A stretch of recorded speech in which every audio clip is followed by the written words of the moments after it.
Sa Sandiat Isabela, isang bagong barangay chapel na Iglesia ni Cristo ang pinasunayaan. May report si Ben Salazar.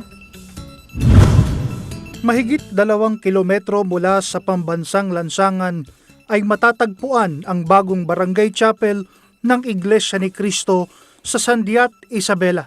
Matagal na hinangad ng mga kaanib sa INC sa dakong ito na sila ay mapatayuan ng maganda at maayos na gusali. Sa pamamagitan ng pamamahala ng INC ay ipinagkaloob ng Diyos ang kanilang kahilingan.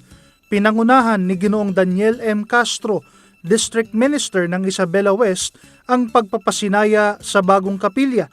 Maaga namang nagsidatingan ang mga dumalo sa nasabing pagpapasinaya at pagtatalaga sa nasabing kapilya.